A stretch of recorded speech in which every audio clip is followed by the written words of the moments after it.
welcome to another episode of Cosmos with Cosmos. I'm Brandon.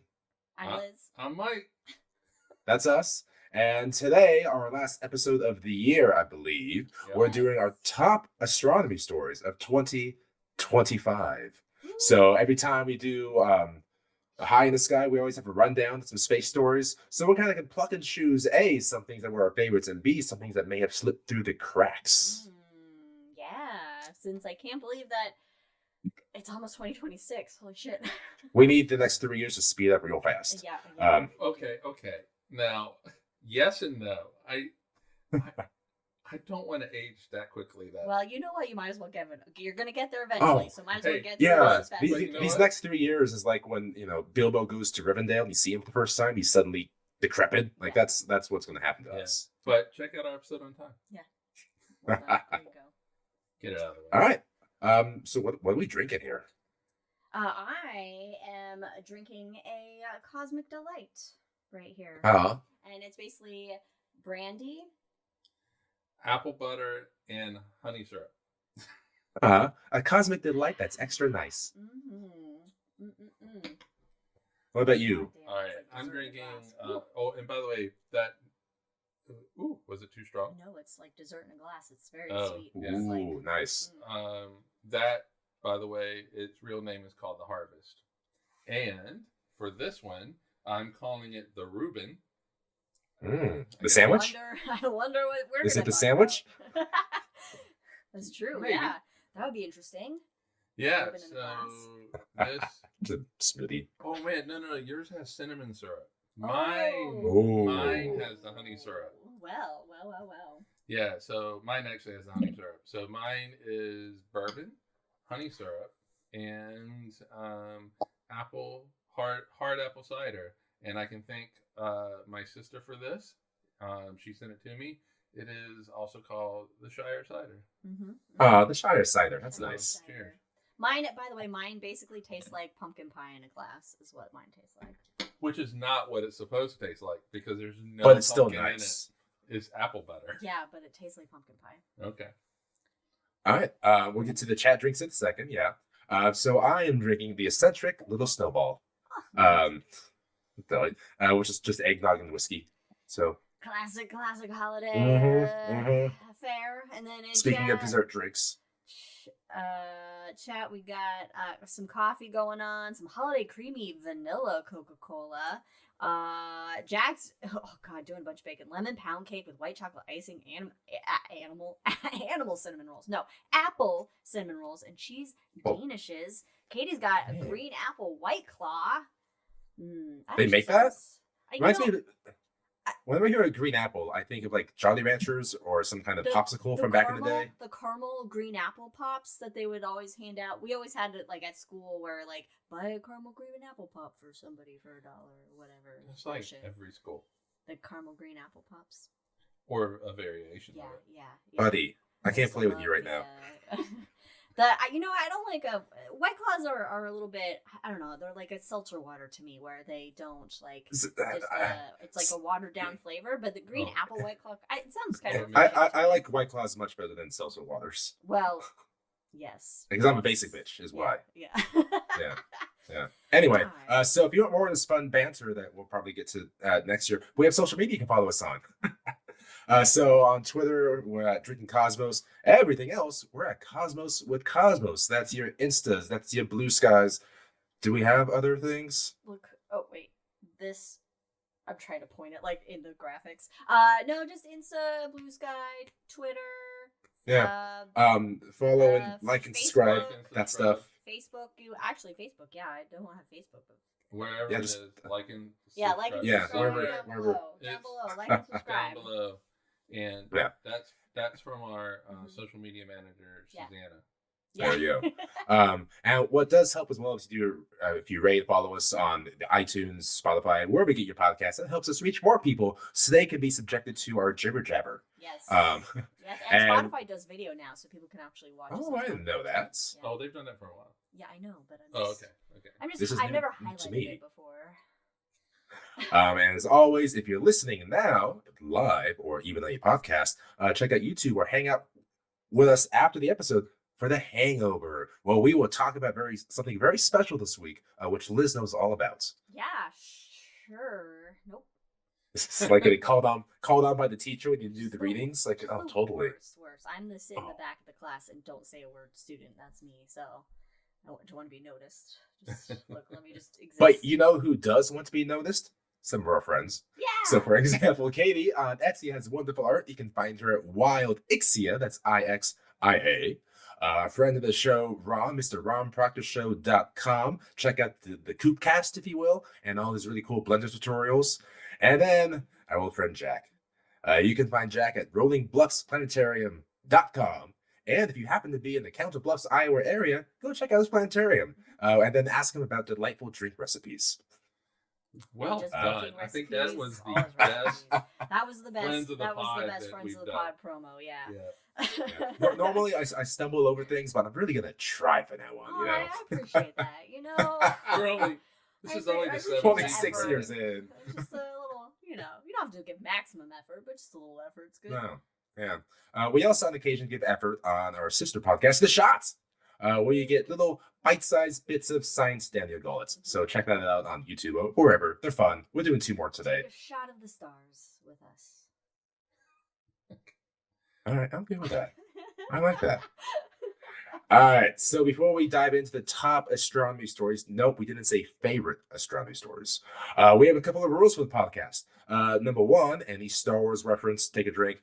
2, any Lord of the Rings reference, take a drink. And then number 3, which we're trying out for this episode, because we no longer hear barking in the background, but we do see Frodo jump on me when he gets too aggravated. So anytime Frodo jumps on me, take yourself a drink. Yeah, when Frodo just needs a little extra support sometimes. Yeah. Mm-hmm.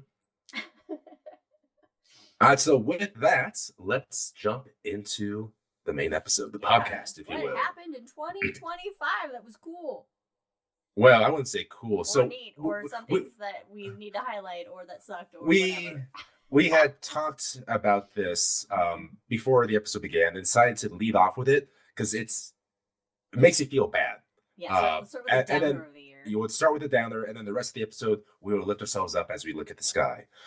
So this first top story is, of course, the decimation of NASA. So let's just say this. In May, the White House OMB, which I will talk about them in a moment, they proposed cutting NASA's overall budget to $18 billion and the science budget to just $3.9 billion, which is 24% total of NASA, and almost 50% of science budget is gone. And it's going to be the lowest inflation-adjusted budget since 1961. Oh my God. So to meet that amount of being cut, 50% of science budgets to be cut, NASA identified 40 major projects, including 23 active missions for permanent shutdown. So, for example, the Mars sample return, we'll talk about this later as well. The Nancy Grace Roman Space Telescope is being cut according to this budget.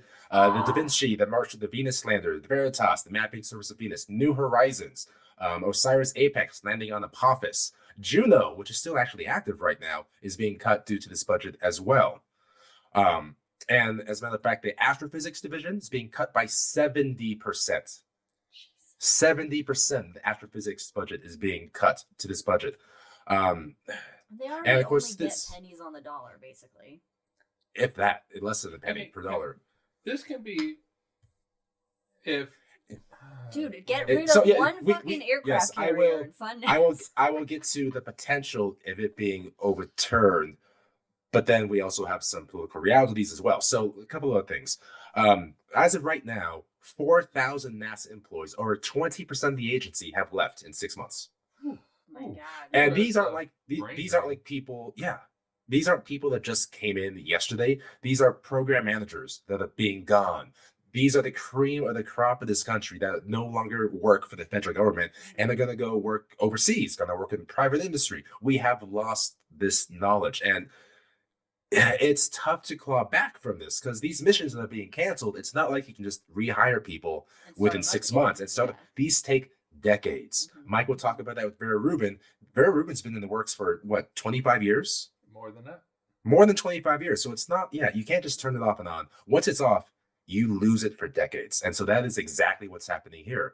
Um, the site that completed the Nancy Grace telescope just recently is being closed, basically.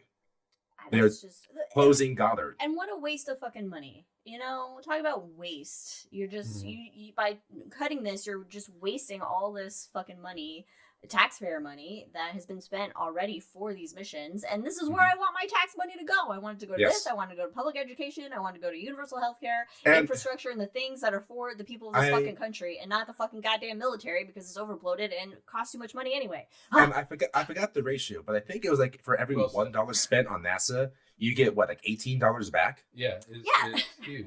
It's huge. Yeah. You wouldn't have cell phone technology. You wouldn't have most of the shit we use in our daily lives today without space exploration and that need to advance technology and develop those technologies. Hell, half the fucking military operates on shit that was from fucking space exploration development. I mean, the reason why we have the processor is because of the Apollo program. Come on, guys. And then another thing that I will mention, and then I will back away as Liz will just get on a soapbox for. So I'm just preempting you for this now. The STEM engagement budget goes from 143 million, which was already kind of low, to zero. They are completely cutting out STEM engagement at NASA. And that's how a major help to bring new brain power into NASA. So we do not care about the future should this budget pass. It's cutting out education. It's cutting out trying to access new minds. It's insanity. That's just... I have comments that I'm just not going to do. It's just... It's dumb. It's decisions by dumb ass people. But they also want to keep people dumb. They want to keep people dumb. Yeah. All right, so... don't understand shit and want to keep people dumb. Speaking of people, so... The president's budget comes really from the OMB, the Office of Management and Budget, which in the past has been a fascinating executive branch, you can call it. They are the most powerful executive council in existence, and they have a huge power to describe what the budget is going to look for the next year, for the next many, many years in the past. That is currently being helmed by Russell Vought. Russell Vought, if you don't know, is the head of Project 2025, which means if you transported him to 1937 Berlin, he'd be quite cozy and comfortable. Oh my. So I was thinking about vivid imagery and how much they can go fuck themselves, but it really comes down to they are actually evil people. I don't know what else to say. I know they completely are. Yeah, they completely are. And shitty people. And it's like we'll say, this thing's evil. That's a stupid XYZ. But no, these are legitimately evil people dismantling. Of course, we can say everything else about the country they're doing, but specifically in our purview, NASA, they are completely dismantling NASA. There's that great line in Firefly: "You can't take the sky from me." That's exactly what they're doing. That's exactly what they're doing from now and the future. From next, it's going to take decades to rebuild from this if we can. Yeah. And NASA's always been a major player, but I mean now it is relying then on ESA, JAXA, India's space agency, because they're starting to really ramp up and make significant. In fact, one of the stories, and I didn't highlight in this episode, but one of the stories we covered this year was like the first Indian on the ISS or something like that. Or it was last year, 2024, I went to India to train, and they were so hyper excited about what their country was doing with going to the moon and things like that. I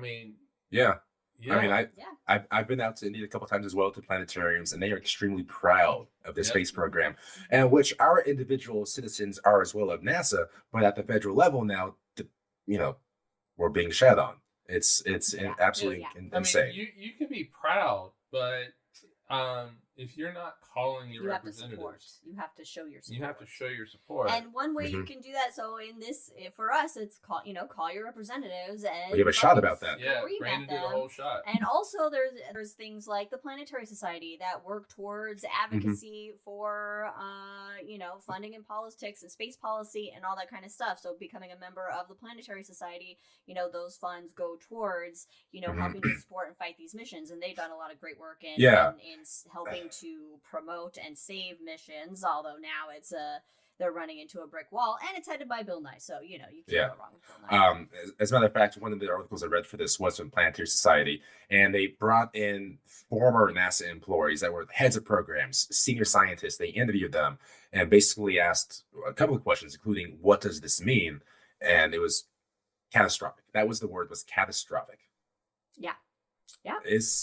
And even if somehow Congress does override this budget to, increase it X amount, damage has been done already. Yeah. You got your brain drain. You're canceling. You can easily cancel a program. You can't ramp it back up again very well. And then for the brain drain, not even talking about the time it takes, but imagine in your company, the top 20% of the people that knowledge are gone. Oh my God. Yeah. That's insanity. And not even mentioning the morale of NASA at this moment. So typically NASA's the number one place to work for the federal governments. But the morale is an all-time low right now. Oh yeah, I can imagine that. And that doesn't even cover all the DEI shit. So, I mean, there's that. But Anyway, so for more on that, go check out the shot on, I forget what it's called, but it's basically called Call Your Representative, and we tell you how. Yes. All right, so that bullshit aside. All right, so that's the main downer of 2025. That's the main 2026, 2027, downer. 2028.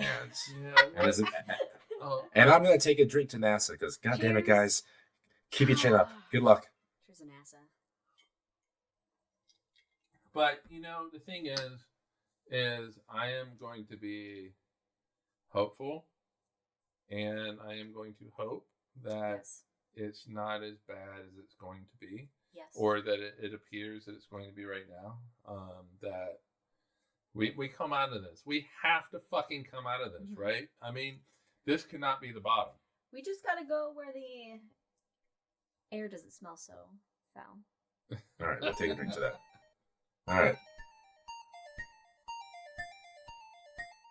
All right, so if you want us to rant more about that, watch the Hangover. But now we're going to transition. So that all that bullshit's happening in our country here on Earth. I want to get as far away from Earth as possible now. So we're going to talk about probably the most everyone's favorite interstellar object of this year, 3i Atlas. Hey! Woo! Woo-hoo! Let me know when you want the picture to show up. What's 3i Atlas? That's a good question, Mike. 3i Atlas. I don't know. So we'll talk about what it is in a moment. NASA's budget's been cut. I don't know about these things. What's STEM? All right, so planets, comets, stuff that orbits the sun in our solar system, they have what we call elliptical orbits. And that's what Kepi Caps tells us, right? Say, thanks, Kepler. Thanks, Kepi Caps. And so that basically means it's not a perfect circle. It's like egg-shaped. It's oval around the sun. And one definition of elliptical is its eccentricity. So, for example, eccentricity. I say eccentricity. Eccentricity. I like that one too. Either or. Okay. Tomato. So the eccentricity, a perfect circle, for example, has a eccentricity of 0. And as you approach an eccentricity of 1, the orbit, that perfect circle, becomes more and more egg-shaped. But once you hit that magic number of 1, then you're no longer in orbit, you're a parabola. And parabolas don't like to stick around. They flip around the sun. Oh, okay. So we're not in a parabola. No, we orbit. No, us here on Earth. No. We definitely do not want an E equals 1. No, because E equals 1 means you've achieved the escape velocity of the sun, which is real fast. Yeah. Now, just because you've reached that escape velocity doesn't mean you're coming out from outside the solar system, right? Doesn't mean you're coming in real hot. For example, if you're like a big space rock and you pass real close to Jupiter and steal some of Jupiter's energy, you can then achieve speeds high enough to escape. Alternatively, if you launch here on Earth in a real big rocket and use flybys of planets, you can also escape, like Voyager and New Horizons. So we can achieve escape velocity with rockets, planet flybys. Also, naturally, you can achieve that. But on July 1st of 2025, the Atlas system, which stands for the Asteroid Terrestrial Impact Last Alert System. Oh, okay. Which is cool. That is fun. They're part of that planetary protection group that looks out to the sky to make sure is anything coming for us? Yeah, yes or no. Important. That last alert. That kind of pings you, right? Yeah. Oh boy, Atlas got it. Oh, we're all gonna die. Right. So a lot of that's based in Hawaii. And so the Atlas, the last alert system, they spotted an object possibly several miles long within our solar system that was new to us. Decent size. But now that it's big enough to do us all in, right? But now that the team knew where this new object was at in the sky, they can actually look back in previous images and see, was it actually there? We just didn't notice it. And of course, you go back in time, you see that. Mm-hmm. And so based off that information, you just can discover its speed and trajectory. So remember that the eccentricity of one, math. So the eccentricity of one, and then you do the math. Yes. Okay. So if you think about the plot, eccentricity of one is like a really big happy face, right? Sure. Yeah. Yeah.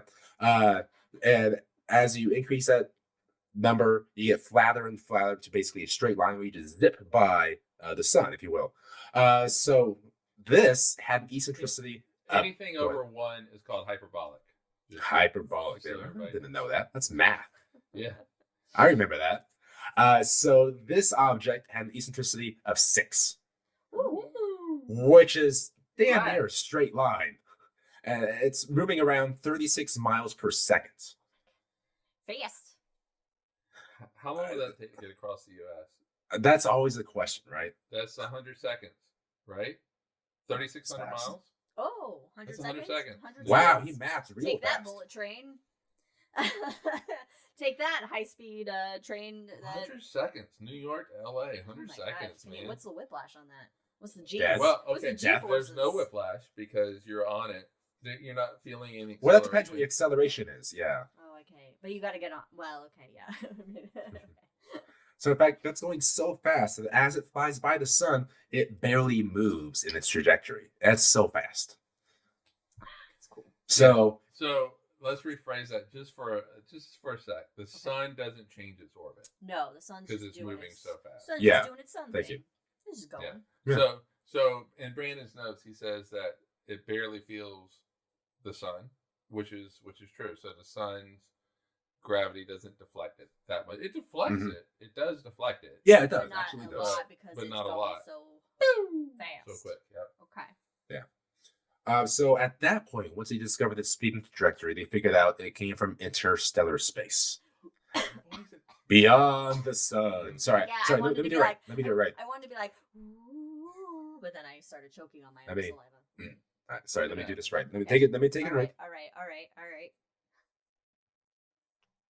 Once the Atlas system discovered the trajectory and speed, velocity of this object, they learned it came from interstellar space. That's still vampire-y, isn't it? I don't know how not to do vampire-y. But I'll add the echo to it, and it'll be. It's really hard.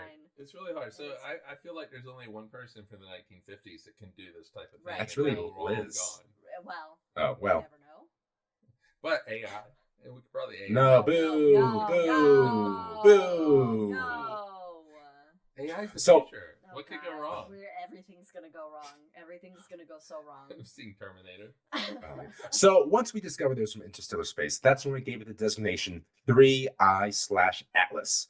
That means it was just the third interstellar object ever found within our solar system. Which is that's kind of wild. To think about now. Well, everything's so spread out in space, so yeah, it makes sense that nothing comes this way a lot. Yeah, but also we just now have technology to find it, which is all now being defunded.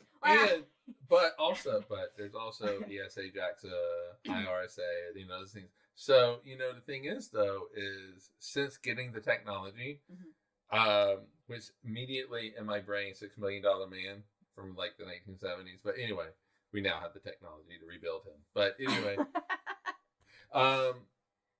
this is the third thing that we found. Yeah. Mm-hmm. This is in like 3. a short order. This is the third thing. That's true. I guess that's fair. So then, if you look back 4.5 billion years, how many interstellar objects have been passing through? Oh, so many. Yeah. So many. Yeah. How many black holes? Well, so with that, if you want to throw up the image, if you like to throw up the image, Liz. I will throw up the image. Here it is. Hey, there it is. So 3i Atlas already made its perihelion, which, if you remember my concept jokes, means it was very close. It's the closest it's going to get to the sun back in October. And it was just outside the orbit of Mars, so it never posed a risk to us, and it was 1.8 astronomical units away from the sun, something like that. Actually, more than that. I apologize. Yeah. And so this was the image we got.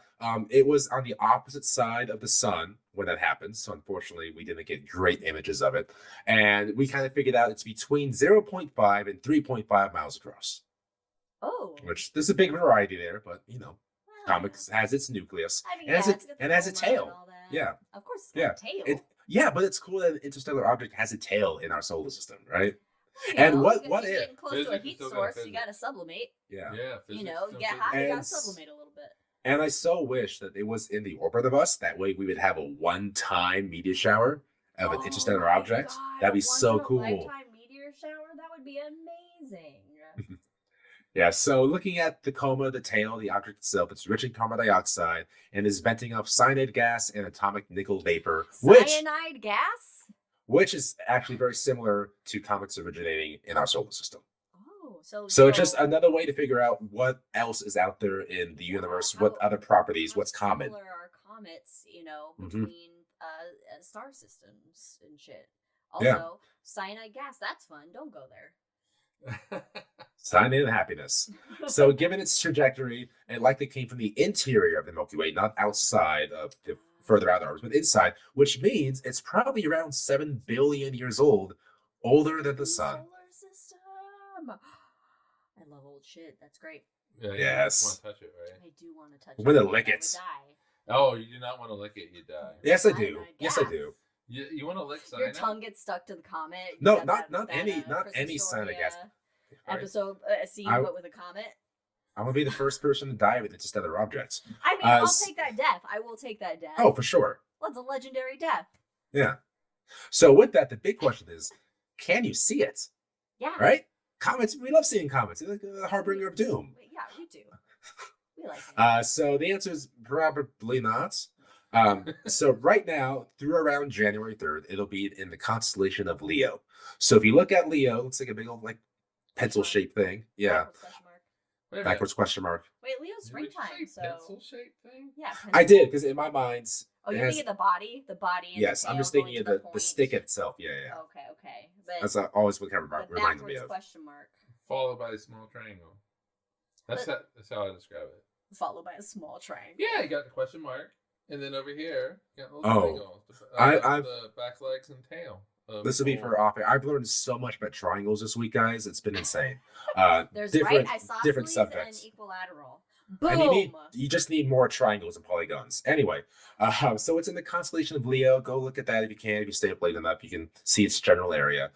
And given it's only 3 miles across and like hundreds of millions of miles away, you can't see it with naked eye. Yeah, no, you need to know exactly what to look, where to look, what you're looking for, in the telescope, which is at least 8 inches, which isn't that big, actually. It's very reasonable. Telescope, but we also have completely cloudy skies because it's raining and foggy because we live in the middle of Oregon.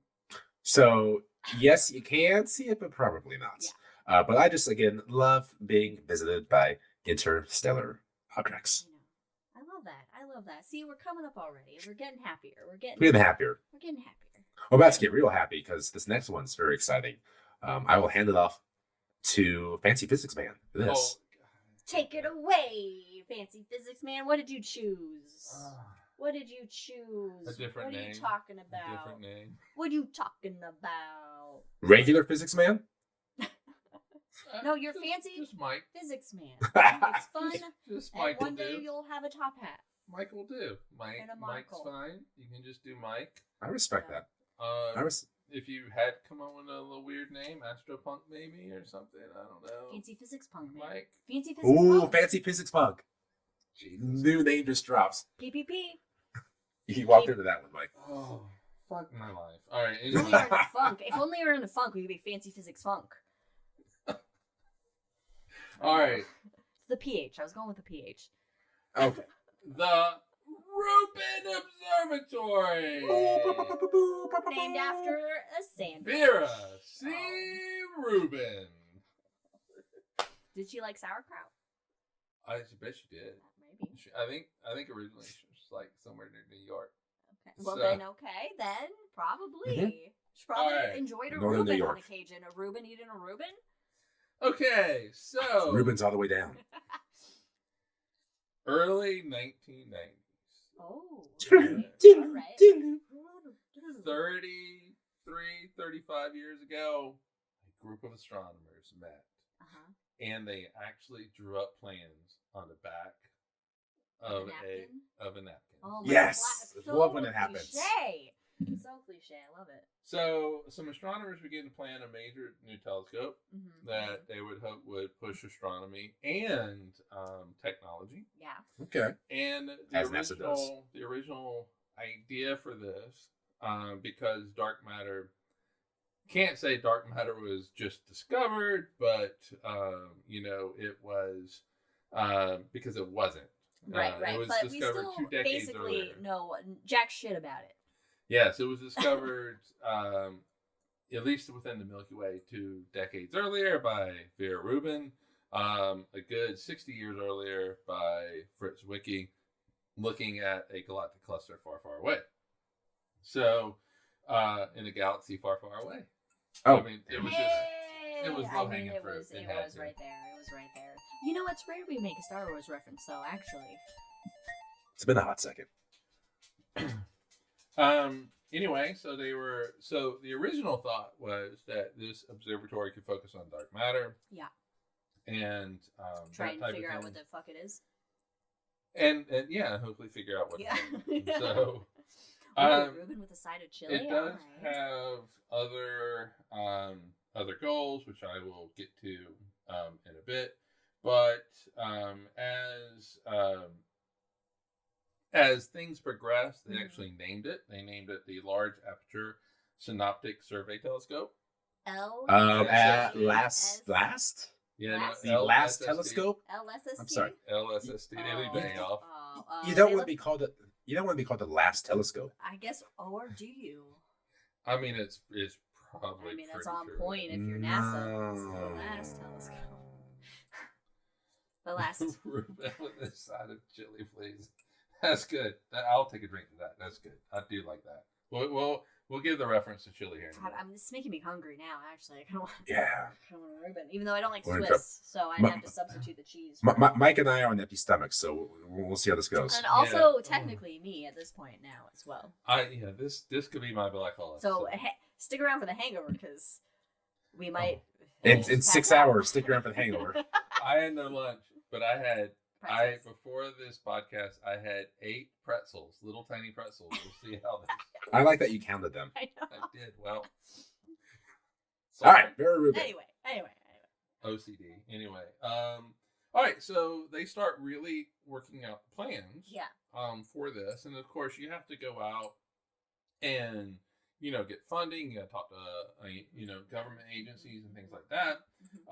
And so in 2001, so 24 years. Space Odyssey. Yeah, there you go. Things start moving when the Astronomy and Astrophysics Survey Committee recommended it as Love these guys. a major initiative. Was this part of the decadal survey? Oh, that's later on. No, Sorry, that's later. I didn't see the That's notes. later, yes. And so what that does is it now really starts pushing it to the forefront, and we can start moving on this. Right. I mean, you're not really getting necessarily any government funding, but then you can go to other people and say, "Hey, look, this is the shit we're going to do, and this is what we're thinking about." So in 2003, they start to go forth and get funding, and I like what you said in the notes. go Go forth and get funding, young man. Go It reminds me of Go West. Yeah. Yeah. Five-hole? No. But Can what? you hear me? Sorry. What'd you say? Said The- five-hole. Yeah. Yeah, so go forth and get funding, young man. Indeed. Yes, Indeed. there's always a monocle when you say go forth. Somebody has a monocle. And so people like Bill Gates gave money. Bill Gates gave like Gates. $20 million. Well, he's got it. Back in when his rich back people pocket. would donate things. Oh my gosh! Thank God. Well, not thank. I don't know why I said thank God, but I would just like to give a shout out to Melinda Gates. Melinda Gates. I forgot her name. I apologize. I apologize. The ex-wife of Jeff Bezos now is doing fabulous things. Yeah. Oh, look. Yeah. Coincidentally, women who are not selfish. Yeah, that is a whole episode right there. Yeah. You know? We can talk about Elizabeth. Doesn't matter. 2010, the decadal whatever you Woo! survey. Decadot? No, I'm just kidding. Yeah, recommends it as a major initiative, and LSST soon receives its first federal dollars. Wow. Actually, the Decadal survey would be a great shot episode. Let's continue. They receive it from the National Science Foundation and the Department of Energy. Oh, look at that! Back when they did cool shit. Yeah. Isn't that the one that Perry said "oops" on? That what? Remember, was it Rick Perry? What's his name? The former Republican who was running president. He was trying to name the departments. It's Rick Perry. He goes Rick Perry, from Texas. The Texas one, who was actually in charge of the DOE. He forgot it, and he goes, "Oops." So yeah, and just as a side note, I don't have it in the notes, but like when they did the first images release, it was DOE, and DOE was there, and Department of Energy, and given that the politics of the country right now, I just wanted to throw up. It just made me irritated. But you know, the DOE back in 2010, in fucking Obama's term, first term, they gave money, and you know that's when we were forward thinking.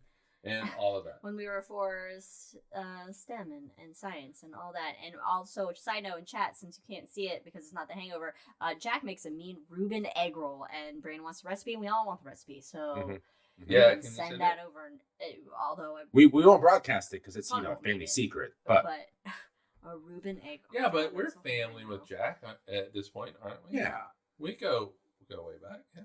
Yeah, but we're not going to share it with everybody. No. And then family. It dies with me. And then we will make it for your family, and they'll be like, "Yeah, this is family recipe. Doesn't involve your family. Involves our family, our chosen family, our space family." No, our chosen family. Yeah, our space family. Oh, a space family. I chosen space family. Fake family, no. Our space family. All right, so in April of 2015, construction begins. Yeah. On the observatory, and we'll get where that is in a moment. Is it chili? Oh no, I don't know. Reuben with a side of chili. I don't know, Liz. We're not there yet. Did you just I don't like my. It? I Did don't you just like not my. Get it? Yeah. I don't like my chili spoiled, so I'm gonna wait. I just got it. Oh my god, look, my brain is food motivated right now, so I'm thinking in literal terms. Alright, continue, because we still have my section to get to. Oh, yeah. We're going along this episode, let's be real. God. Yeah, it's our final episode of the year due to scheduling constraints and We're shit. not doing this in 2 weeks, so you know. Hey. But we will still be here in 2 weeks. December 2019. Yes. To be fair, this is in Trump's first term. Not a very good year. It's a good year. Well, for at least with regards. Lord of the Rings reference. I don't know if it was. I thought about making the reference, but I don't know if it was there. Okay. Well, anyway. I said to drink, so you pushed the button. Okay. Push the button. All right, in December 2019, an act of Congress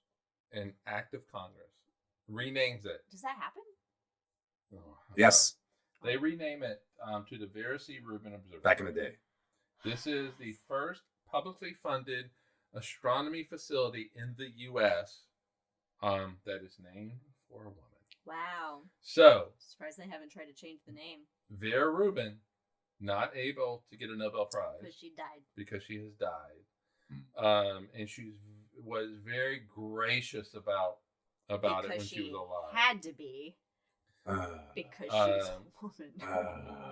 I do feel like that this observatory that is named for her is going to be where future Nobel laureates the get their data. De la resistance they get of their data. observational astronomy. They get their data. Earth-based observational astronomy. I will say it again.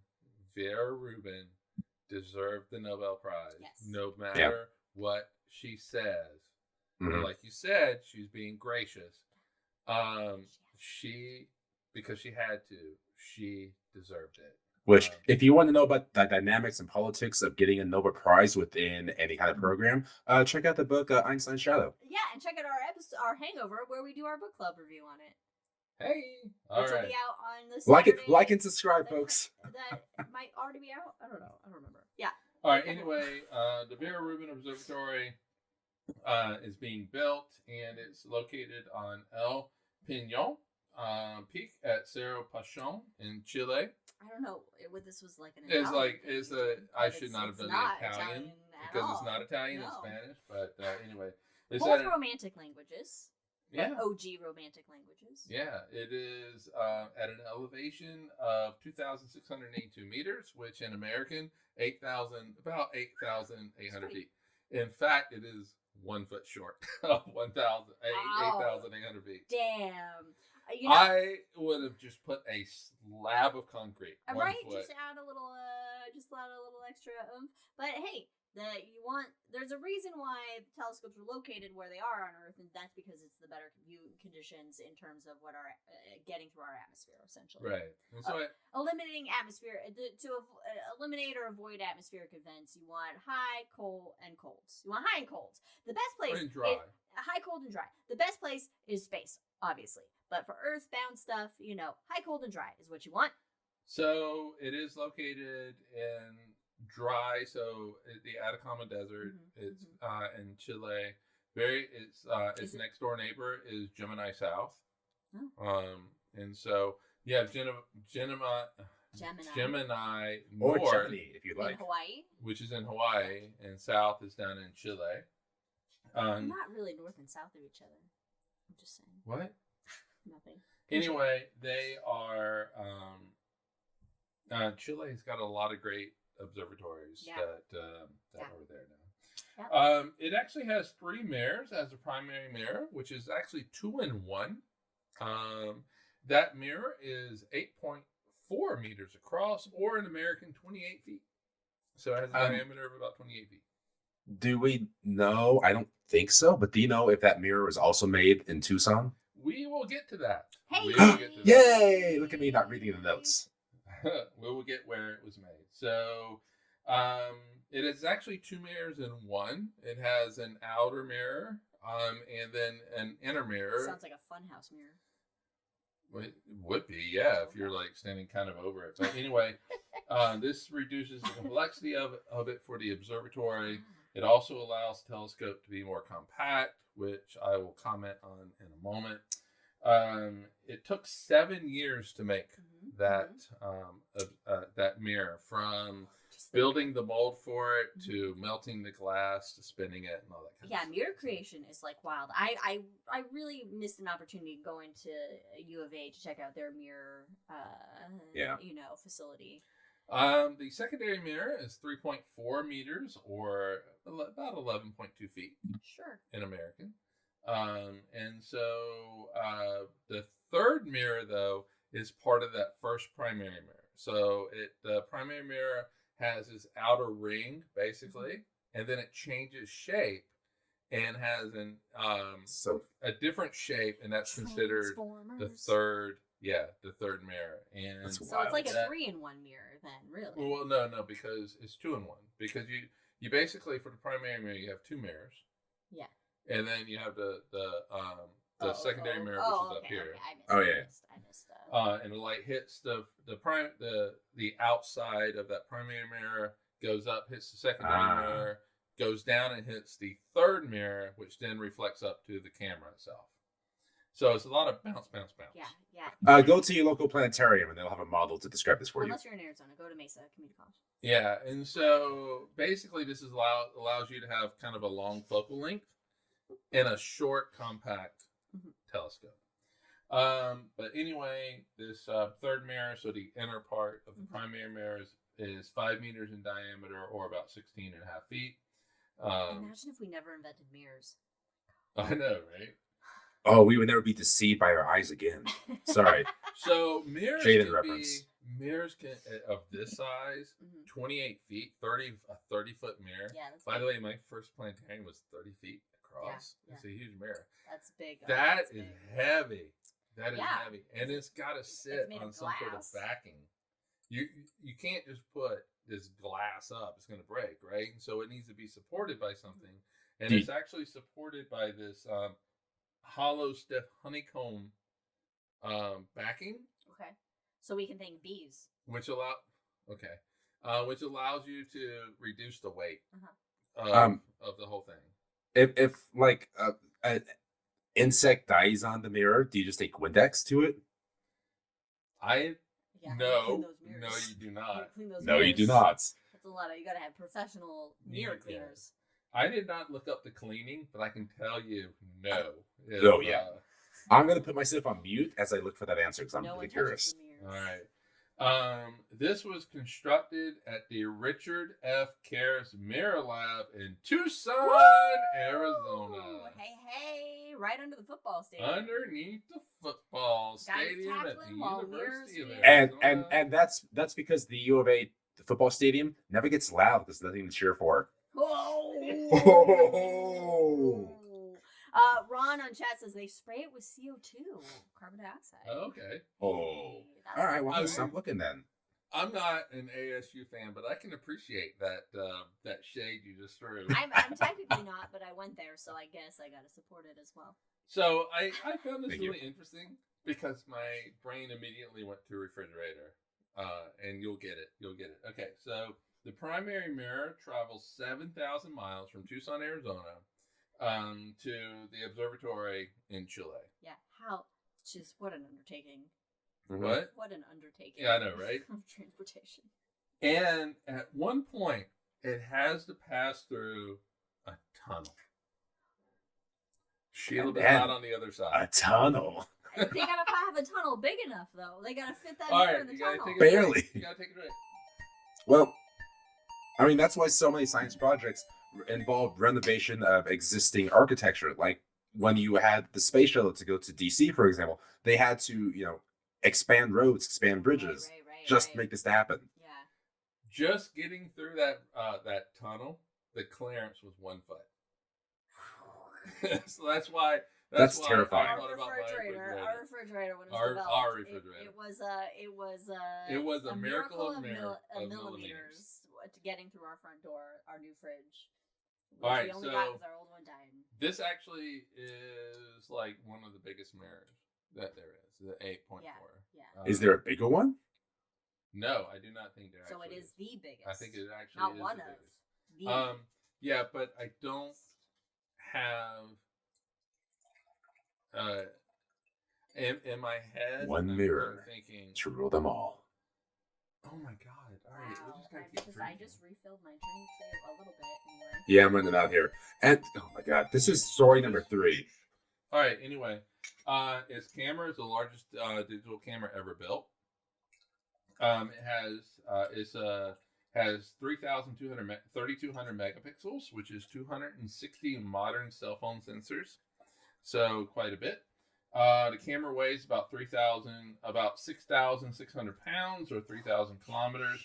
It's roughly the size of a small car. You just said it weighs roughly 6,000 pounds or 3,000 kilometers. Oh, kilograms. Okay, I was like, we have 2 different sets of measurements. So it can take 400 ultra high definition TV screens to display just a single image from the Vera Rubin Observatory. It has 6 filters which provide images in a range of colors from ultraviolet to infrared. Mm-hmm. So it can give us quite a few different colors. And interestingly enough, I found this interesting, and then I immediately thought of Brandon with this. It's me. Yes, the filters on the camera can be swapped in less than 2 minutes, which made me think LED Wow. panels being swapped in less than 2 minutes. Yeah, I think we can do that. Oh, I can swap them within 15 seconds. Swap them and not drop them. Yeah, they do not. Don't drop them, people. Do not drop them. Or No. demagnetize them. Different story. Anyway. That's just for us. I would not be going out. Anyway, that is not the filters are not changed by human hands. They actually have Monkeys? a computer that does. Oh. Yep. A robot. Wait. Oh my God. I want to train adorable animals to make science now. Yeah. Science. Well, we already have science monkeys, but they don't have their consent, so that's not good. Yeah, no. It can move between different spots in the sky in just 5 seconds. That's quick. Yes, boom, and that's because it's got the compact size Mm-hmm. and that honeycomb feature Thanks on the for back. I'm bees. so- We wouldn't know about honeycombs if And- we didn't have bees. Exactly. Not the bees. I'm sorry. I have a 6-inch telescope. I can't change locations within 5 seconds. No. Yeah, No, no. we can't. And That's this is wild. This is a We big. can't even fucking find 28-foot. figure out how to focus ours. It's a 28 Finding foot. the moon's difficult sometimes, okay? Right. It's a 28-foot mirror. You can move in 5 seconds. Jesus. I mean, Oh, no. And to be fair, you're not moving it really from one side of the sky. to the Yeah, other, but it's you're able moving to- it still. Yeah. But still, you know. A short telescope vibrates less than a long telescope, and that means clearer, sharper images. It takes about 1,000 images every night. It can do 30-second exposures or 2 15-second exposures, depending on what you want to do, and it can do the entire southern sky every 3 to 4 nights. That's pretty cool. And remember, you're up in the desert, so every night is clear. And it's going to make, at the end of the day, it's going to make a massive 10-year time lapse Of the southern Maybe. sky, though, right? of the southern sky. Yes. But then you can Which is good. extrapolate. You can extrapolate to the northern. What you learn from the southern sky, you can You can extrapolate. extrapolate. Yeah. Because the physics should be The the same same in the northern hemisphere. everywhere. and the southern hemisphere. What's the big fancy word I can't think of because I had drinks? Not isometric, but when everything homogeneous. There it is. Well, you got there. You got there. I got there. Yeah. All right. So this year they released the first images, They and did. They did. we did I can't say for everybody else, but me and Liz, we watched it. So these first images, I bring up one of them. It doesn't much matter. So yeah, sure. Here's the Virgo cluster. this is the Virgo cluster. This image taken by 10 hours of observation, which is not long. In the Not grand Oh, scheme that's of things. cool. And what you're primarily seeing are galaxies. Yes, Well, yeah.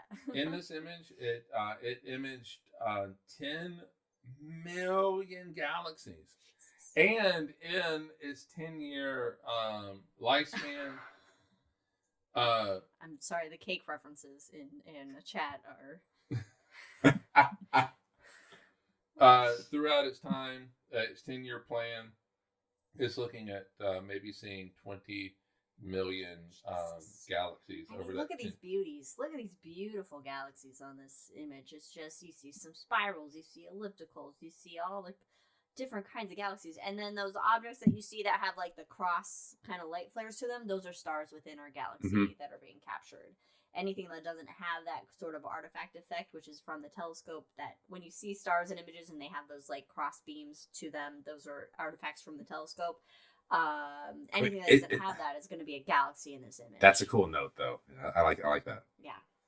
It also took a picture of this is the lagoon and Trifid Nebula. The lagoon is the massive pinkish thing on the bottom left of the image.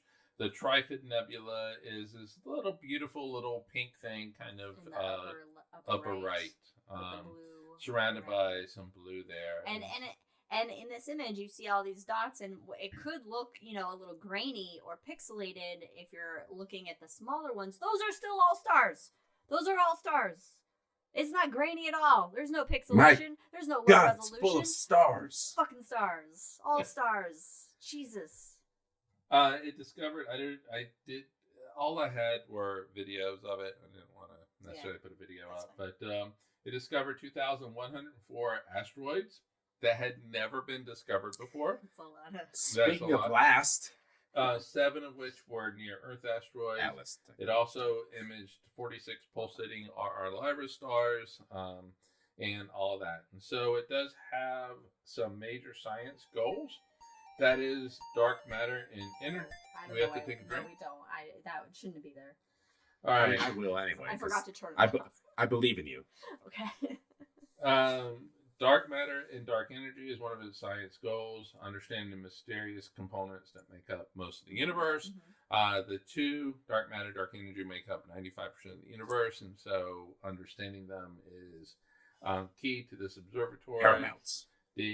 Paramount for this observatory. Solar system inventory, discovering and tracking asteroids, comets, and other small bodies. And it's expected, I didn't put it in the notes. It's like millions. It's supposed to discover something. They're anticipating it discovering something like 6 million or 5 million new asteroids. Million. Yeah, Oh my million God. with an M. My God. It's also going to do some Milky Way mapping, creating the most detailed map of the galaxy, which, is going to give Gaia a run for its money. Oh, boy. Jack and Leia are starting to play. Jack Is that and the Leia. Legacy Survey of Space and Time? They're gonna. What was that? Is that the Legacy Survey of Space and Time, or that's the 10-year survey? The Legacy Survey of Space and Time that it's doing For Gaia? for Reuben. Yes, it'll be part of it. Yeah. It's also going to, since it is taking big pictures of the sky every 3 days, it's going to be capturing sudden events like supernovae and other fleeting. No. Hey, No, I So- know my we're gonna be voice. seeing things. So this is a big deal. Yeah, it is a big deal. And so, seriously, here's to the Yeah, Rubin cheers. Observatory. Absolutely. We basically did a whole episode on Reuben there. Mhm. Yeah, we are blowing past our usual runtime, which is fine because this is a wrap up of the year. I know. Yeah, we still. So get cozy, folks. Oh, as Tom Candy said about the Tolkien, we're not even halfway done yet. That's a reach. I'll send that link to you guys later. It's Okay. hilarious. I'm like, Trust what are me. you talking about? Trust me. It's delightful. Okay. All right, so this will be quick. This Alright. moves into my second story, which is something that I like. It's near and dear to your fancy physics heart. Yeah, Mike's heart. It's near and dear to Mike's heart, and it's also related to the Barrett Rubin Observatory. And so, dark matter behaves normally. Oh. Wait, how do you define normal? We don't want it to behave normally. What does that mean? So it's not no a punk story that hit the big news, but it really does have some pretty Implications. profound implications for. Basically, it behaves as we've expected it to behave. Yeah, it has some profound implications for our understanding of the universe for something that we don't fucking understand. But anyway, That's too bad. So basically, some researchers at the University of Geneva wanted to ask the question. Well, they did ask the question. It wasn't that they wanted to. They just It's did it. It's not like they were like, "Damn, I wish I could ask this question." No questions, please. They wanted to know if dark matter, large scales, follows like normal physics is that we currently understand it, or is there a fifth force that we don't know of? My God. Yes. Wait, fifth force. So, wait, strong nuclear force. You got the energy. You got the weak nuclear force, and the other one. Not ready to get into it. And then we all right, all know so the fifth one ordinary is matter. the low-hanging fruit of midichlorians. Oh God, damn it! That's well done, Liz. That was if you very run well out- done. If you run out of drink, it's your fault. Yeah, I'm close. That's fine. I got All right. water. so that we know that ordinary matter is affected by 4 known fundamental forces: gravity, electromagnetism. Those are the 2 forces that we experience in our everyday life. But then you also have 2 more, which that if they were not there with the strength that they have, we would not be here. And they are the strong and weak nuclear forces, and they work at the level of nuclei and that type of thing. Small. So the big question is there a 5th force that scientists don't know about that works on? Is there a 5th element? Probably. God, such a good movie. So what these astronomers decided to do was they decided to compare the velocities of galaxies in gravity wells, so in galactic clusters and things like that. And large scale to get at the small scale. Yes, exactly. And so what they were doing is they were looking at their velocities, how fast they're moving in relation to everything else, based on the gravity that they are in. And so if there is a 5th force, they should move differently. It's based on the calculations of Newton and Einstein and all of that. Okay. So they should move differently. We should see a deviation from their calculated movements, if there's a 5th force. If there's a 5th force. So if they move like we would expect, like throwing a rock in the air and how it moves, like Brandon talking about parabolic arch. Parabolic arch right there. And so if parabolic motion, or like the comet that 3I Atlas that Brandon talked about, but it's hyperbolic. It is hyperbolic, but it's still, you can calculate what it's doing based on Newton and Einstein. Right. Because everything is calculated based on Newton or Einstein. Does it move like Jagger? And what these astronomers found was it did not. No deviant behavior. The plot thickens. It's just a bunch of squares out there. And that it was like just perfectly ordinary. It's just fine. It's unfortunate. So what's the big deal with this?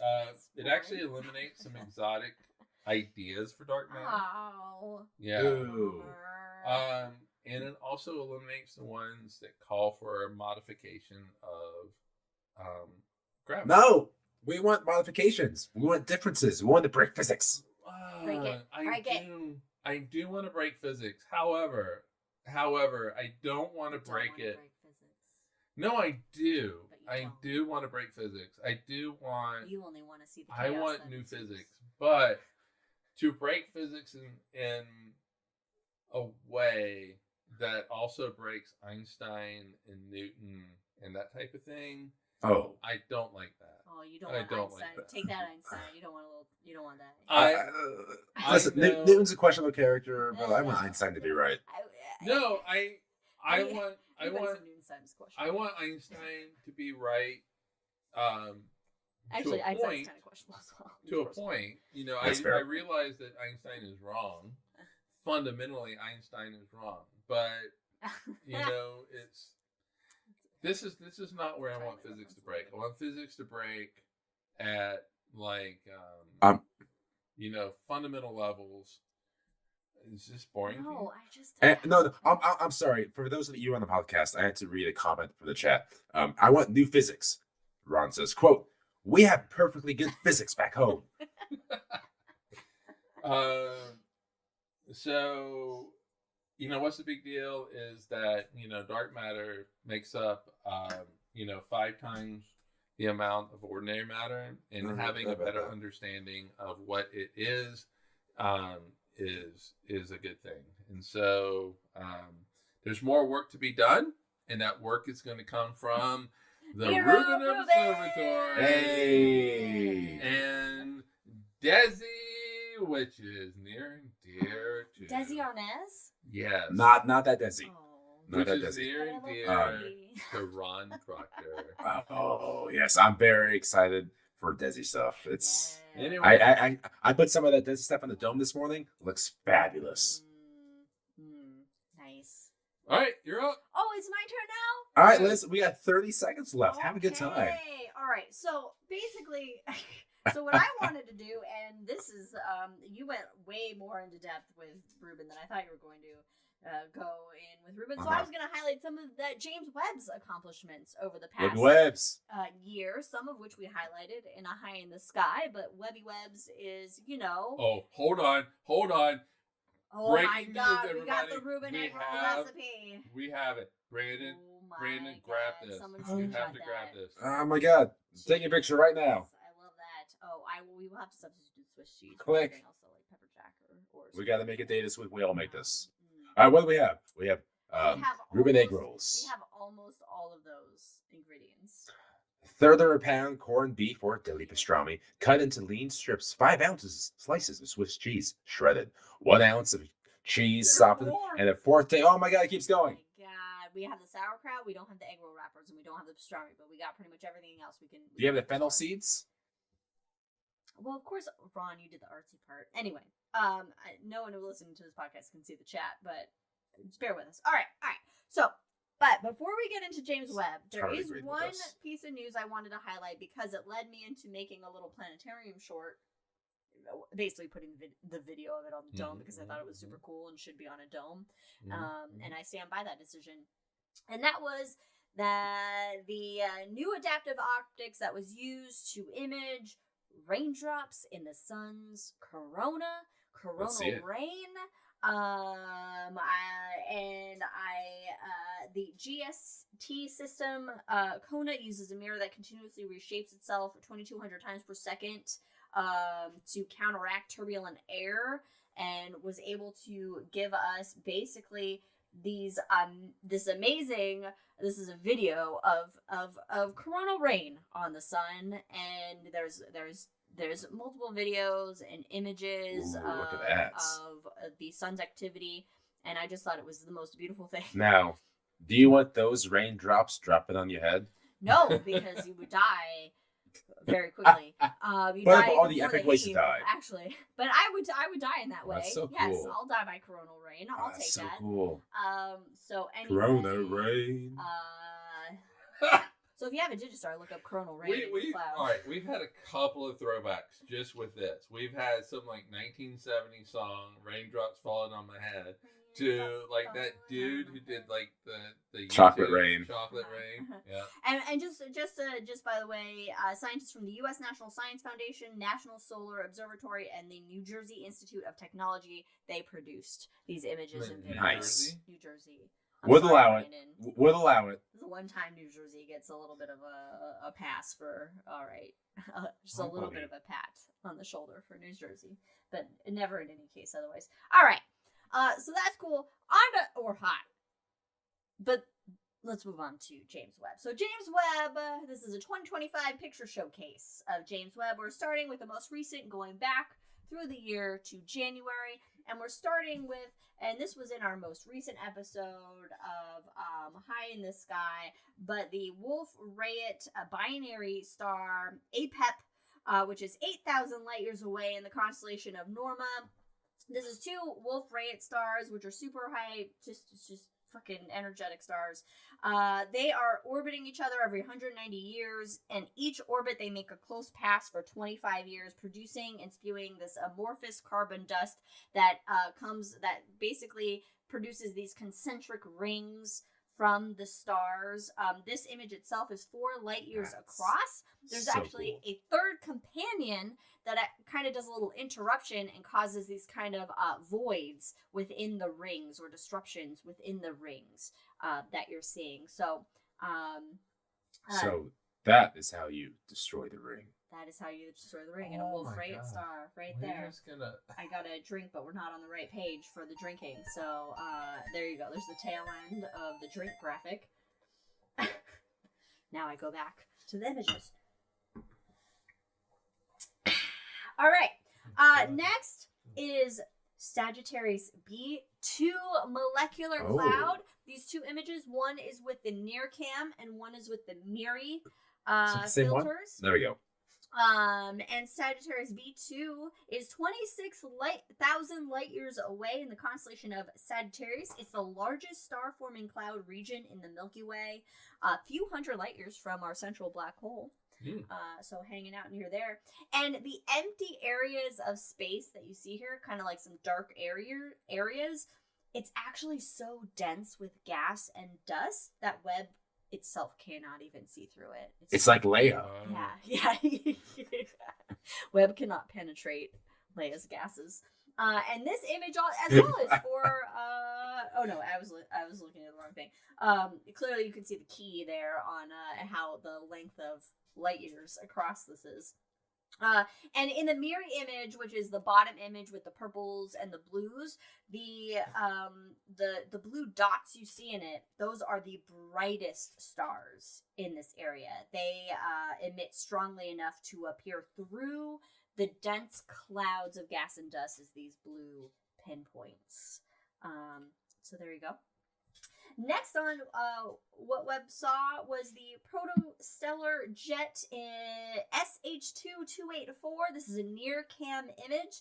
This is 15,000 light years away in the constellation of Orion, which Orion, heavy with star formation and shit. Like, it's very active constellation. This image is 8 light years across.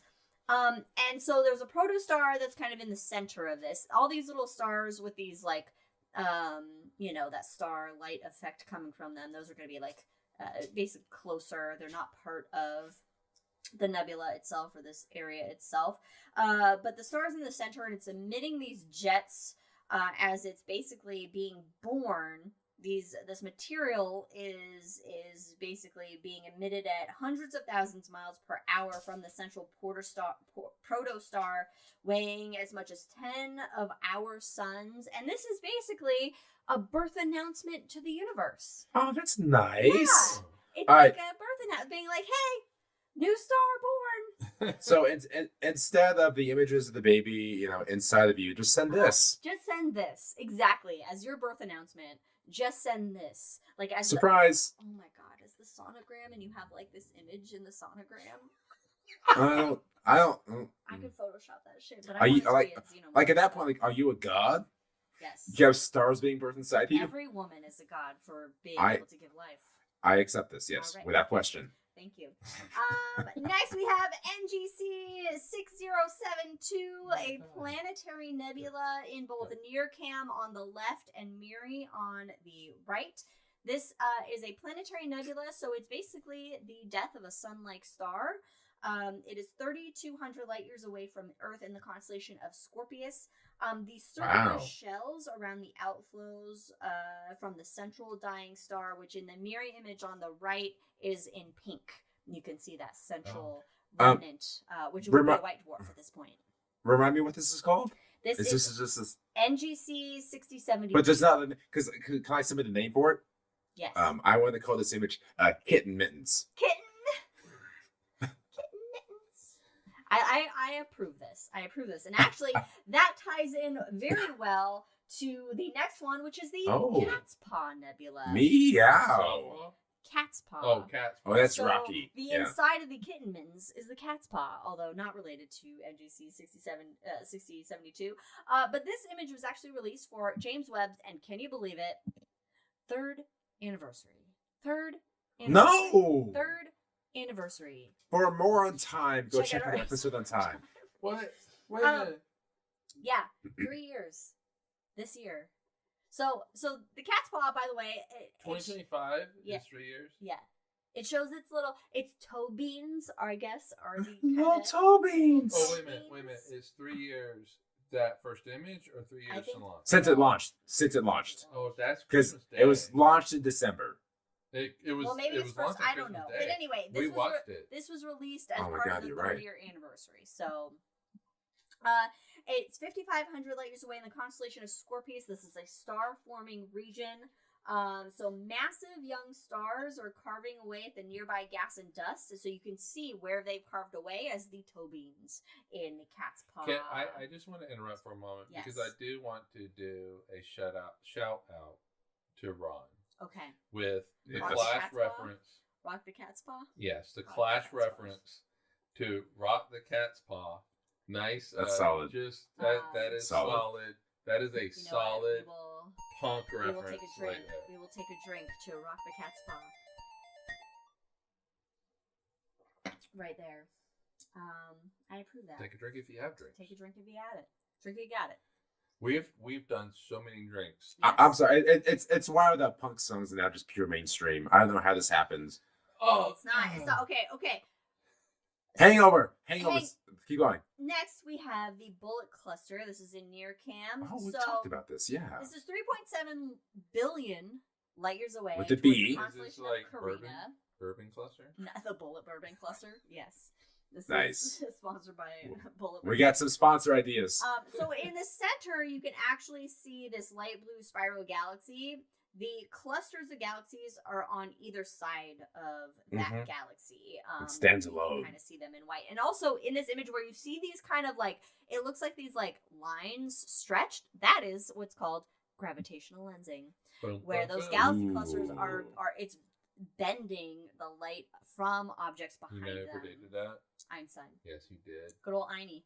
You know who actually said that you should be able to see those things? Einstein. Fritz Zwicky. But at the same time, Einstein went to sleep during Eddington's eclipse because he was certain they were going to see it. So I mean, how old was he? I mean, that is believing in yourself. That is believing. Earth's the place to start. Now, next we have my favorite galaxy, the Sombrero Galaxy. Yes. This is a galaxy that's 30 million light years away in the constellation of Virgo. Also a Virgo, but that's not related to anything because astrology doesn't mean jack shit. I haven't seen this picture before. I've not seen this exact picture before. Okay, this is phenomenal. This is a compilation between, I believe it's NIRI and NIRCam, and so it's all James Webb. There is a Hubble image of the Sombrero Galaxy. You can Google that as well. Oh yeah, fabulous. The Sombrero Galaxy is a spiral type galaxy, just like the Milky Way. We just happen to be able to see it more edge on. Head on. Apply directly to the forehead. And so we're seeing that disk of that spiral galaxy just really sharp and really clear.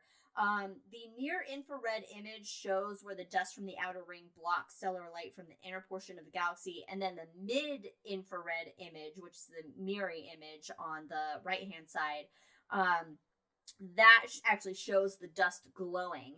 And again, this is another image where it looks a little grainy, it looks a little low res. Those are individual fucking stars. Oh shit! Really? That you're seeing, yeah. So everything that you're seeing, especially on the right hand side, that looks like it's grainy. Those are stars. Wow. Those are all fucking stars. I mean, what a time to be living. And those stars, by the way, they're not necessarily at the same distance of the galaxy. Like they're in our galaxy, so they're not necessarily, because obviously all the stars in the galaxy are going to be in the galaxy, not outside the galaxy. But we're able to resolve individual stars that are just fucking. But the chances that, like, if it's in our galaxy, you're going to see the little crosshairs. Yeah, that's true. On it. That's true. And I'm just so happy that we as a nation have decided to fund endeavors such as this to enhance our understanding of the universe around us. It's so it just isn't. I mean, not only does it give beautiful images, but it just it just opens up the universe for us, you know? Yeah. It just opens up the universe. You can also see other galaxies in this image, like in the fucking top top right there. Top right there, you see that other spiral galaxy kind of head on. The thing is, like, for us, the Hubble Space Telescope gave us beautiful imagery. Yeah. We could take that into a planetarium. You can put it on a stamp. It literally is on a fucking stamp. Google the most high-res image of Andromeda Galaxy from Hubble. It is. But God, I've seen that also, in 12K. It's phenomenal. Yeah. But pillars of creation. Yeah. But to a scientist, to an astronomer, that's all cool. But Hubble rewrote our understanding of the universe. Dark energy. It looked into it sounds like there should be a great story about Hubble's universe somewhere. Yeah, I know, right? Oh, we gotta take a drink. No, I forgot to turn it off last night. I just turn it off. But all right. So imagine how James Webb Space Telescope, with all this beautiful imagery, though, is gonna rewrite our history books. Yeah. I mean, our astronomy books, our physics books. Much to the despair of the people that work at Pearson. But yes, That work where? at Pearson, they're very large. The textbook people. Yes. Yeah. Oh, okay. Got it. Got it. I was gonna grab my James Webb stamps, but they're actually in my bedroom behind me. I thought they were next to me. So Elizabeth has James Webb stamps. I do have them. Brandon Yes. has James Webb stamps at all. We don't Of course have I any do. stamps because we don't mail shit. Anyway, okay. So next, we can use James Webb to look out into the universe primarily, but we can also use it to look closer to home. It's actually harder to image things closer to home than it is to look at things further out because it's more designed to look further out than closer to home. Right. I would also think this. Okay. But we have some aurora on Jupiter. Oh, closer to home, like in our solar system. Immediately went to Earth. Yeah, no, we're taking pictures, taking selfies. Can't do that. No, here, this image is of Jupiter's auroras, which are 100 times brighter than auroras here on Earth. And because James Webb looks in the infrared, at various infrared wavelengths, we can use James Webb to really get some good images of the aurora and try to understand those processes on Jupiter a little bit better. So these are some aurora on Jupiter. And it's not the only one I'm going to talk about, but I will get to that a little bit later. All right. Next, we have NGC 1514. This is another planetary nebula that is 2,300 light years away in the constellation Taurus. And I wanted to highlight this because you can see the central star in the center pretty clearly in this image. But this is kind of the first planetary nebulae image that really had like as a flat image, a 3D feel to it. It looks like a snare drum. It does. And so they can image these objects and kind of understand better how the evolution of gases and how they spread throughout space and what happens as they kind of lose those outer layers as the star shrinks down into white dwarf, etc. The same thing can be said for if it's a supernova and how that gas expands through space. So I just thought this was fun because it looks really So for those of you listening to the podcast and not watching us, Mike and I both had the exact same reaction to the chat comments. Because Elizabeth said it looks like a ring. Wait a minute, did you just say Elizabeth? Elizabeth in chat. Elizabeth in chat. To which, yes. Than to call me Elizabeth. To which Mr. Ron Proctor said, "Hubble photos, boil them, mash them, stick them in the stew." So we'll take a drink to that. Okay. Not that I can, because I'm out at this point. Take a drink. Take some water. Oh my god! All right, I just want to say for the OCD folk in the world, NASA, when you do put out an image of James Webb Space Telescope and you put the little north, west. That's how it's aligned on the plane of. I know. Can you make north be straight up? No, they can't. No, they can. They can. So that's actually rotate the image. But north means something different in astronomy terms, and we can have a whole episode on that. I think we have. I completely get that. I get that, but all the images did explain that whole north-south compass direction and what it meant and everything. So yeah, and I also realized that it's also oriented for a spacecraft. Yes. So, but still, moving on. No. Yes. See, it's got it too. I know. It's fucked up. The spatial awareness is fucked up. This is the Milky Way center. This is a combination of a meerkat, Jesus Christ, a radio telescope, and then a Webb image on this tiny little portion of near the center of our Milky Way, where the Sagittarius A star, our central black hole, resides. The Webb image here in infrared. This is a star-forming region that is 200 light years from the center of the Milky Way and 26,000 light years from Earth. That Webb is able to capture here, and I just think this image is wild and shows the chaoticness of when you get closer to chaoticness of the universe, but also towards the center of a galaxy, and just. It's just beautiful, actually. It's just a beautiful image. If you ignore the annotations, it's beautiful. If I could say, number one, yes, it's a fucking gorgeous image. But number two, did you say this was the meerkats? Yes. I just wanted to make that abundantly clear. This was the meerkat. Meerkat Radio telescope. Meerkat. It says it up in the upper right corner, upper left corner, whatever. Other right. Whatever directions are. Jesus. Up near the end. All right. Anyway, we're gonna go back closer to home. Hey. What planet is this? Hubble. Anybody guess what planet is this? Oh, yes. What Give planet? Me a test. I'm this gonna is say a test. Oh, come on. It's my favorite planets. No, because I thought it was a trick question because Uranus does have clouds. Yes, it does. But its blue is darker hue than this. This is Neptune, so you can see the Hubble image and Hubble plus Webb. Now, what Webb is showing you on the left, these cyan splotches that you see, these are auroral activity on Neptune. This is on the right. On the right. You've got to get your directions right. Okay. This is the Elizabeth has added creme de menthe to her coffee, so welcome Elizabeth to the show.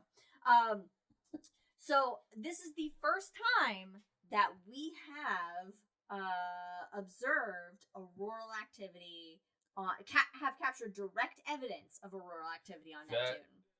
Thanks to that is spread out. It is spread out. Now, what is interesting is that Neptune's magnetic field is tilted by 47 degrees from the planet's rotational axis, which is what causes the auroral activity to not be located primarily in the northern and southern poles like it is here on Earth and Jupiter, and why it's more on like the side of the planet. Yeah, but even that, if you went back and looked at Jupiter, don't do it. The aurora still is on. It's still on quote the unquote y-axis surface. Of the planet. Don't go back. Just don't go back. Here is it looks like this is like nebulosity surrounding the planet. Yeah, I think that if you can. Looking at our YouTube preview, they don't see all this shit around the planet. I think that's our TV that we're looking at this image on. So they're mainly only seeing what's on the planet. Okay, I can't. I know you can't see it because of your eyes. You see everything. Oh, do you? Okay. I'm looking at it, yeah. Oh, all right. Well, anyway, whatever. So this is... It's interesting. I'm not saying this it's is not auroral right, activity obviously. On Neptune first, basically directly captured for the first time thanks to the Webb. That's cool, though. That's really cool. I know. I thought it was cool. It's completely unexpected from my Back out in space, we have Herbig-Haro 4950, an outflow from a nearby still-forming star. This we did feature in a High in the Sky. This is 625 light years from Earth in the constellation of Chameleon, which is going to be in the southern hemisphere sky. There is a face-on spiral galaxy in the distant background, kind of at the tip of this outflow, which is just coincidence. It's simply coincidence how it lined up with this image to make it look like it's pointing to it or it's involved in some way. Yeah, it would have to, because otherwise, if that's a supernova, that structure would not be there. Yeah, no. So that galaxy that you're seeing, that's wild. Is just a happenstance to be there. It's just a coincidence that it's right there in that positioning. But basically think of it like water, like a water wake generated by a speeding boat. There's a fast moving jet slamming into surrounding dust and gas from this star that's still forming down in like kind of the bottom right that you can't see of this image. And the what you're seeing here is a lot of molecular hydrogen and carbon monoxide. Jets and stuff. You can also see some like foreground stars and also distant galaxies that are kind of coming through that jet of gas and dust. Excellent. Now, of course, we like to look at deep space stuff, but also what we've been able to find are exoplanets. Hey! And we've been able to directly image exoplanets with James Webb. This system is the multi-planet system HR 8799 that is 127 light years away in the constellation of Pegasus. Observations have detected carbon dioxide in each of the planets. So the star is notated as the star in the image. And the planets are the letters that are there. And this basically provides strong evidence that the system's 4 giant planets form much like Jupiter and Saturn did in our solar system. The B planet orbits orbits at 6.3 billion miles from the star. It looks like it's much closer in this image, but it's 6.3 billion miles away from that star. All right, so, but to give perspective, Mhm. Pluto's about, what, 4 billion? Yeah, so it's not One and a half of Pluto's. unusual. That's wild. In a planetary system. The E planet orbits 1.5 billion miles from the center star. It likely formed closer to the star because there's a bit of more variation in its composition. But we can directly image exoplanets with James Webb, so that's really exciting. That's wild. Can we see exoplanets with James Webb? But we can find basically cooler objects that are cooler than protostars, known as brown dwarfs, in stellar nurseries called the Flame Nebula. And what we're seeing here is the Flame Nebula, which is 1,400 light years from Earth in the constellation of Orion. Orion again, baby maker. And this was actually a part of a study to see what is the lowest mass limit for brown dwarfs. And so how many Jupiters was that?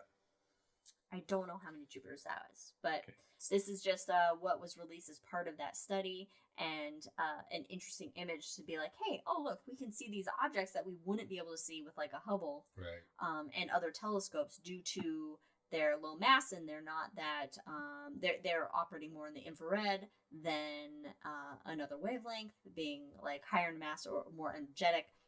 And so this I remember covering in A High in the Sky as well. Next we have LINS 483. It's 650 light years away in the constellation of Serpens, which is a snake. And this is basically ejections from two actively forming stars that are here. So they're ejecting all this material out into space, which, I mean, can you just imagine? Cool. Like, I mean, I know we can't see most of this shit with our eyeballs because our eyeballs suck in terms of, like... Eyeballs are pretty good, but yeah, like... I mean, they're all right. They've kept us alive this long, which maybe is a tractor to them. We can see some things. But that is gorgeous. Right? I mean, imagine just like, being in space and seeing that. Anyway. All right. Next we have... Now, there is a famous supernova remnant known as Cassiopeia A. Oh. This is not that remnant, but it is actually light echoes from that remnant. As they said in Greece, Liz, tell me more. I will tell you more. So it's 11,000 light years away. So these kind of, and I quote from wherever I pulled this information from, which was James Webb's, one of the James Webb websites where I got the image, was shimmering cosmic curtains, which is just so elegant. Shimmering cosmic curtains show interstellar gas and dust that's been heated by the flashbulb explosion of this long ago supernova, Cassiopeia A. So the gas glows in the infrared light. It's a thermal light echo. And the supernova illumination travels through space at the speed of light, and so the echo then appears to expand as it travels through space. So this is just an over time image, and you can see a little different orientation between like that top section and the bottom two, and that's just how the orientation of the telescope was at the time. It's also strange that we can see differences in images far away over time. Yeah. It's like looking at Sagittarius A star, the black hole in the center of a galaxy, and seeing objects orbit it. And it's just wild. In fact, I have a really perfect example of that next. We started the year with the Wolf-Rayet. Oh, I'm sorry. We started with the most recent end of the year Wolf-Rayet APEP binary stars that cause those concentric circles of gas and dust coming from them. Well, we began 2025 with a Wolf-Rayet star, a comparison of this gas and dust coming off of it. This is Wolf-Rayet 140. It lies over 5,000 light years away in the Cygnus constellation, Cygnus Swan. So the winds from this massive star basically are buried within this white central region. And the second image is the materials collide, and that material compresses, and it forms carbon-rich dust that moves away from the stars. So you can see in the A and B comparison image that the 14-month difference between the images, the dust racing away from the central star, is almost 1% the speed of light and no longer lines up with the first image. So you can see.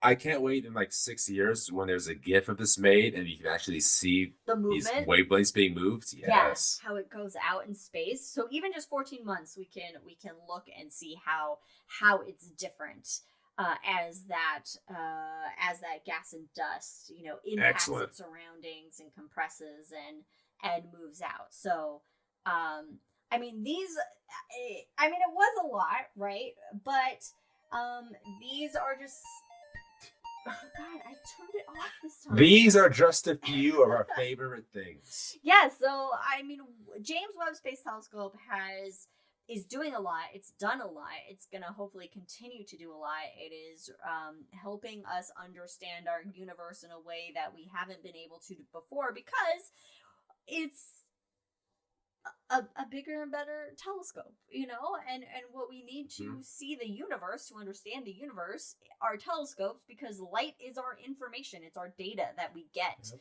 And we need light, and I'm not just talking visible light. Obviously, our eyeballs, as great as they are, only see a small spectrum. But there's radio to gamma, and we develop telescopes to see all of this information. And this is the only information that we can get. I think Radio to Gamma is the name of my next band. Radio to Gamma. I like it. Now, I do have an honorable mention. Yes. For 2025. All right. There's a lot of great new technologies, a lot of great science, a lot of great whatever coming out, but I would like to give a shout out that this year, in 2025, Saturn, one of a lot of people's favorite planets, like Mike's favorite planet right here. Also Suzanne. Saturn. I don't know if it's your favorite planet. It's your favorite accessory to a planet. Okay. It's got some cool rings. But Saturn this year in 2025 had 128 new moons discovered, bringing the total of Saturn's moons to 274, kicking Joopy Joop's ass. So last year Jupiter vaulted into the lead. Yes. And with the number of moons it had, I feel like this is one of those like baseball races they have in the game with the bobblehead guys that are running. What's really funny to me is I took that almost personally. You were just like, how? It's just like, wait a minute, come on, Saturn. What are you doing? And then Saturn's like, hold my beer. I remember when Jupiter had the most moons at 67. Back in my day. That was a lot of moons. Back in my day, 16 moons for Jupiter. At least it wasn't 4 back in the day, right? That's true. That Galileo's day.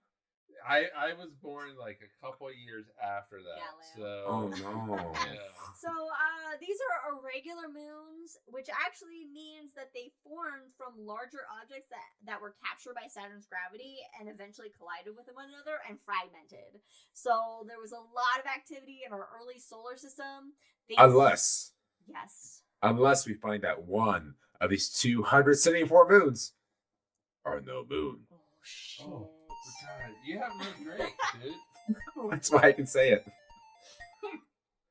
Elizabeth says 270 Saturn moons over my hammy. Oh my god. That's a good one. Moons over my... every time I go to Denny's, I would get a moons over my hammy. It's a grand slam, a bust. And I would... Oh no, it's all about moons in over all my honesty, hammy. we should get a Denny's. We don't have a Denny's anywhere near us. No, but Eugene does. Anyway, so congratulations to Saturn for being the current moon record holder of 2025 in the solar system of the sun with the planet Earth around it. Keep up with us next year to find out if Jupiter comes back. This time next year, we'll find out. I'm gonna say Jupiter, the moon is. It's like a great Dragon Ball Z episode. Will Jupiter come back from losing its moon? I would love it, actually. I would love like a... Me too. Instead of an arms race, we have a moons race. A moons race. So that it's not a scene, folks. Sorry, can I say it? Because I feel like one person in the chat will like this. Okay, go for it. It's not a scene. It's a goddamn moons race. Wait for it. wait for the response in chat. There's a delay, and let's wait for it to come back. Well, I will say I like Katie's reference, Jupiter Strikes Back. That's a good one. It's probably better. What was Katie's? Jupiter Oh, Strikes Back. Jupiter Strikes Back, yes. Elizabeth says nice. Nice. Well, that's okay. Nice. That's good. Yeah. Nice. Solid. That's what you Solid. got. Solid. Not what you were expecting. I'm waiting for Katie specifically. I feel like I'm too old. I don't understand what the reference is. Oh, Katie got There it is. LOL. I'll take it. But it's all caps, by the way. Yes, anyway. That means something. Anyway, so technically, yes, I was leaving this episode. So I will say, as Liz said, well, thank you for joining us for this. Panic at the Disco? Is that what yes, indeed it is. All right. Is that Fall Out Boy, though? I think it's Fall Out Boy. Oh, if it's Fall Out Boy, you can get the fuck out right now. Well, that's what we're about to do, folks. We're about to get the fuck out. This was the last episode of 2025. So thank you as we get out of here. Watch us, join us in all the things, watch the shots, join us for the hangover if you're still around. And quite frankly, space, the universe, the galaxy is a magical place. I'm glad you are here with us. Join us next year as we continue exploring the dynamics of the worlds around us. With that, thank you so much. See you next year. Have a great New Year. Happy New Year, Cheers. everybody. Bye.